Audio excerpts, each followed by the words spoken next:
ধীরে ধীরে সূরা জিনের তিলাওয়াতের শব্দ। ক্যামেরা জুম ইন করে মরুভূমির এক প্রাচীন কূপের দিকে। ফাতিমা, এক ধর্মভীরু মুসলিম মেয়ে, মাদ্রাসায় পড়াশোনা শেষ করে গ্রামে ফিরে এসেছে। কোরআনের তাফসির, হাদিস শিখেছে। আত্মবিশ্বাসী, সাহসী। সৌদির এক পুরনো গ্রাম আল নাজলা, যেটি প্রায় পরিত্যক্ত, কারণ গ্রামে প্রচুর জিনের কাহিনী প্রচলিত। এক রাতে ফাতিমা তার দাদুর রেখে যাওয়া কিতাবগুলো খুঁজতে গিয়ে এক পুরাতন সিন্দুক খোলে। সেখানে থাকে এক পুরনো কুরআন শরীফ, আরবি হস্তলিপিতে লেখা কিছু দোয়া, আর একটা চিঠি যেখানে লেখা, যে এই পত্র খুলবে সে শুনবে আমার আর্তনাদ। আমি বন্দী, আলো চাই, কিন্তু মুক্তি হারাম। সেই রাতেই ফাতিমা স্বপ্নে দেখে এক যুবক কালো আলখেল্লা পরে দাঁড়িয়ে, চোখে অদ্ভুত দুঃখ। সে বলে, তুমি কি আমাকে মুক্ত করতে এসেছো ফাতিমা? তুমি কে? আমি হাসিম, এক প্রেমিক, এক পাপী। হাসিম ছিল এক আগুনের তৈরি জিন। সে দীর্ঘ শতাব্দী এক নারীর প্রেমে পড়ে যায়, তাজরিন নামের এক আরব মুসলিম মেয়ে। কিন্তু সে চায়নি হারাম ভালোবাসা। তাজরিন দোয়া করে হাসিমের প্রেম থেকে বাঁচতে। আল্লাহ হাসিমকে বন্দী করেন।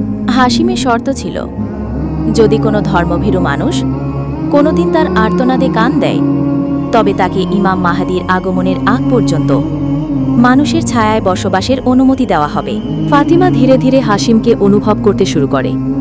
সে বোঝে হাসিম এখন আর অপবিত্র নয়।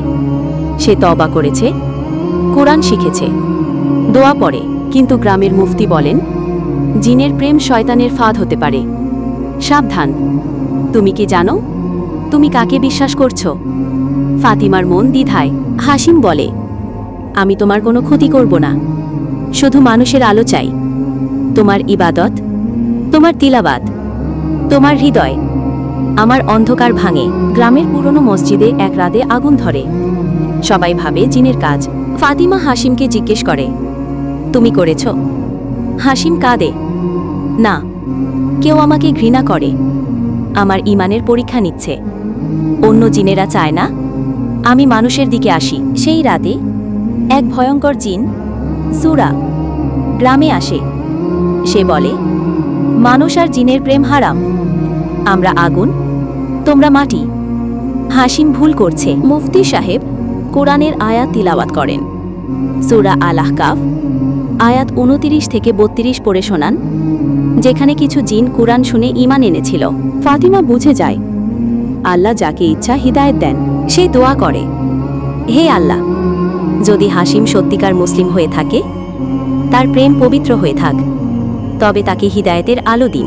এক রাতে ফাতিমা ঘুমিয়ে পড়লে হাসিম তার পাশে বসে চুপ করে বলে, আমি চলে যাচ্ছি ঈমান নিয়ে, ভালোবাসা রেখে। তুমি যেন একদিন জান্নাতে আমার পাশে থাকো।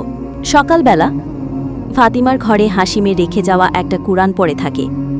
পাশে লেখা, ইন্নী তুবতু ইলাইক, আমি তোমার দিকে তওবা করলাম।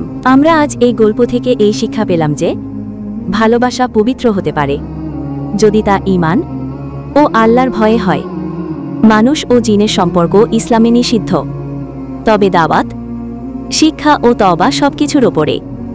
আল্লাহ কারো হিদায়েত দিলে তাকে কেউ গোমরাহ করতে পারে না।